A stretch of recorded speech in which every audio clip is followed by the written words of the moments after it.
اسلامی بھائیوں، خدا کی قسم غیبت انتہائی تباہکار ہے۔ اسی غیبت کے باعث آج اکثر گھر میدانی کارزار بنے ہوئے ہیں، خاندانوں اور برادریوں میں، محلوں اور بازاروں میں، عوام و خواص کے اکثر طبقوں میں، بلکہ سنت کی خدمت کا جذبہ رکھنے والے متعدد افراد کے درمیان بھی اس غیبت کے باعث نفرت کی منحوس دیواریں قائم ہیں۔ مرنے کے بعد نازک بدن غیبت کا ہولناک عذاب کیسے برداشت کر سکیں گے؟ سنو سرور کائنات، شاہ موجودات، محبوب رب الارض سماوات عز و جل و صلی اللہ علیہ وآلہ وسلم کا فرمان عبرت نشان ہے۔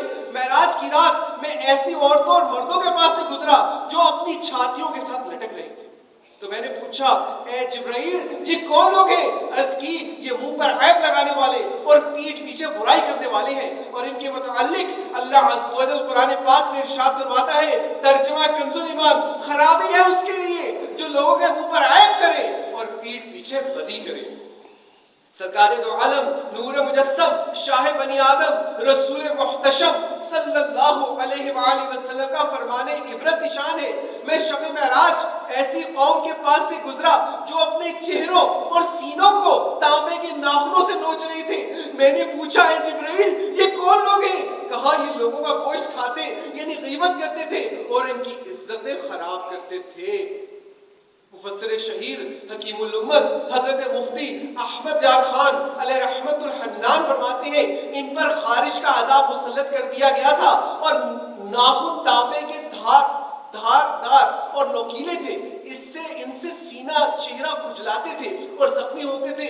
خدا کی پناہ یہ عذاب سخت عذاب ہے۔ یہ واقعہ بعد قیامت ہوگا جو حضور انور صلی اللہ علیہ وآلہ وسلم نے آنکھوں سے دیکھا۔ مزید فرماتے ہیں یعنی یہ لوگ مسلمانوں کی غیبت کرتے تھے اور ان کی آبرو ریزی یعنی عزت خراب کرتے تھے۔ میٹھے میٹھے اور پیارے پیارے اسلامی بھائیوں، کبھی تنہائی میں غور کیجئے کہ ہماری کمزوری کی حالت تو یہ ہے کہ معمولی سی خارش بھی برداشت نہیں کر سکتے۔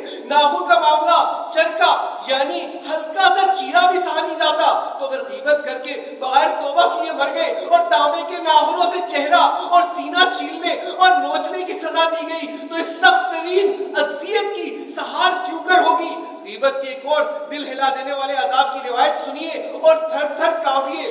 حضرت سیدنا ابو سعید خدری رضی اللہ تعالیٰ عنہ روایت کرتے ہیں سرور کائنات شاہ موجودات صلی اللہ علیہ وآلہ وسلم کا فرمان عبرت نشان ہے، جس رات مجھے آسمانوں کی سیر کرائی گئی تو میرا گزر ایک ایسی قوم پر ہوا جن کے پہلوؤں سے گوشت کاٹ کر خود انہی کو کھلایا جا رہا تھا۔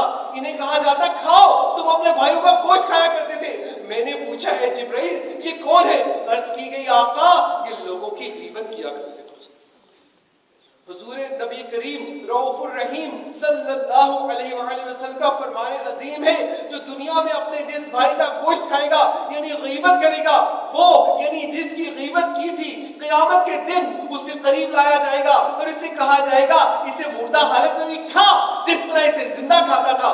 بس وہ اسے کھائے گا اور تیوری چڑھائے گا یعنی منہ بگاڑے گا اور سخت تکلیف کی وجہ سے شور و غل مچائے گا۔ توبوا الی اللہ، استغفر اللہ، صلوا علی الحبیب صلی اللہ علیہ وسلم۔ میٹھے میٹھے اور پیارے پیارے اسلامی بھائیوں، غیبت کی تباہکاریوں میں سے یہ بھی ہے کہ اس کی نحوست سے عبادت کی نورانیت رخصت ہو جاتی ہے۔ چنانچہ ایک بار کا ذکر ہے کہ دو روزہ دار جب نماز ظہر یا عصر سے فارغ ہوئے تو غیب جانے والے پیارے پیارے آقا مکی مدنی مصطفیٰ صلی اللہ علیہ وآلہ وسلم نے فرمایا تم دونوں وضو کرو اور نماز دہراؤ اور روزہ پورا کرو اور دوسرے دن اس روزے کی قضا کرو۔ انہوں نے عرض کی یا رسول اللہ صلی اللہ علیہ وآلہ وسلم یہ حکم کس لیے ہے؟ فرمایا تم نے فلاں شخص کی غیبت کی ہے۔ میٹھے میٹھے اور پیارے پیارے اسلامی بھائیوں، غیبت عبادت کے حق میں بڑی تباہکار ہے۔ اس ضمن میں دو فرامین مصطفیٰ صلی اللہ علیہ وآلہ وسلم ملاحظہ فرمائیے۔ ایک، روزہ صفر ہے جب تک اسے پھاڑا نہ ہو۔ عرض کی گئی کس چیز سے پھاڑے گا؟ ارشاد فرمایا جھوٹ یا غیبت سے۔ دو، روزہ اس کا نام نہیں کہ کھانے اور پینے سے باز رہنا ہو، روزہ تو یہ ہے کہ لغو اور بےہودہ باتوں سے بچا جائے۔ نبی آخر الزمان شہنشاہ کون و مکان صلی اللہ علیہ وآلہ وسلم کا فرمان عبرت نشان ہے، چار طرح کے جہنمی جو کہ حمیم اور جہیم یعنی کھولتے پانی اور آگ کے درمیان بھاگتے پھرتے ویل و ثبور یعنی ہلاکت مانگتے ہوں گے۔ ان میں سے ایک شخص وہ ہوگا جو اپنا گوشت کھاتا ہوگا، جہنمی کہیں گے اس وقت بدبخت کو کیا ہوا، ہماری تکلیف میں اضافہ کیے جاتا ہے۔ کہا جائے گا یہ بدبخت لوگوں کا گوشت کھاتا یعنی غیبت کرتا اور چغلی کرتا تھا۔ میٹھے میٹھے اور پیارے پیارے اسلامی بھائیوں، جہنم کا خوفناک عذاب غیبت و معصیت سے کنارہ کشی نہایت ہی ضروری ہے، ورنہ سخت مصیبت کا سامنا ہو سکتا ہے۔ ہمیں اپنے گناہوں پر ندامت ہونی اور اس کی وجہ سے دہشت کھانی چاہیے، کاش نصیب ہو جائے۔ اس ضمن میں ایک حکایت سنی اور تڑپیے۔ ایک مرتبہ عابدین یعنی نیک بندوں کا ایک قافلہ جس میں حضرت سیدنا عطا علیہ رحمہ بھی موجود تھے، سفر پر چلا۔ کثرت عبادت کے سبب ان عابدین کی آنکھیں اندر کی طرف ہو گئی تھیں، پاؤں سوج گئے تھے اور اتنے کمزور ہو گئے تھے جیسا کہ خربوزے کے چھلکے۔ ایسا محسوس ہوتا تھا گویا ابھی قبروں سے نکل کر آئے ہیں۔ راہ میں ایک عابد بے ہوش ہو گئے اور باوجود یہ کہ وہ دن سخت سردی کے تھے، ان کے سر سے بسبب دہشت پسینہ ٹپکنے لگا۔ ہوش آنے کے بعد لوگوں سے استفسار پر بتایا، لوگوں کے پوچھنے پر بتایا، جب میں اس جگہ سے گزرا تو مجھے یاد آیا کہ فلاں روز اس مقام پر میں نے گناہ کیا تھا۔ اس خیال سے میرے دل میں حساب آخرت کی دہشت طاری ہو گئی اور میں بے ہوش ہو گیا۔ کسی کی خامیاں دیکھیں نہ میری آنکھیں اور کسی کی خامیاں دیکھیں نہ میری آنکھیں اور کرے زبان نہ عیبوں کا تذکرہ یارا، تلے نہ حشر میں عطار کے عمل مولا، تلے نہ حشر میں عطار کے عمل مولا، بلا حساب ہی تو اس کو بخشا یارا۔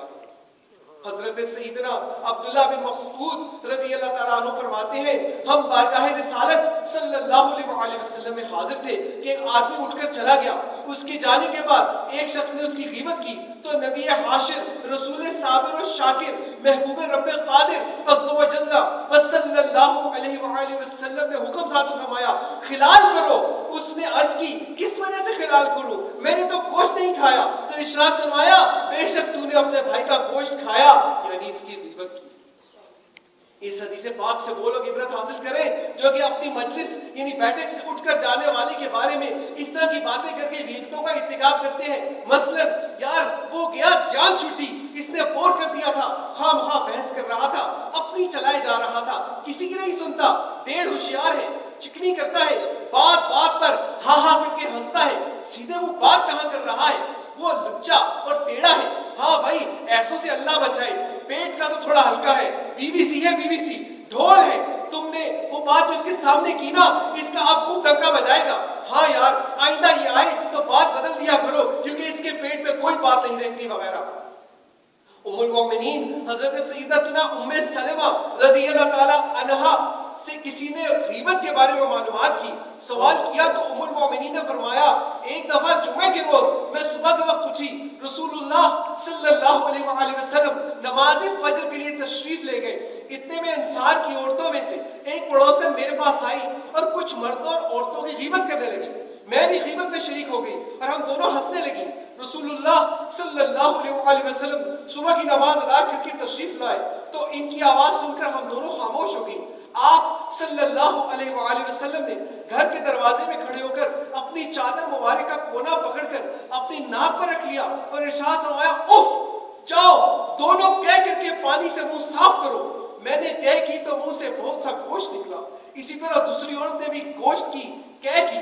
میں یعنی حضرت سیدتنا ام سلمہ رضی اللہ تعالی عنہما نے رسول اللہ صلی اللہ علیہ وآلہ وسلم سے گوشت نکلنے کی وجہ پوچھی تو فرمایا یہ گوشت اس شخص کا ہے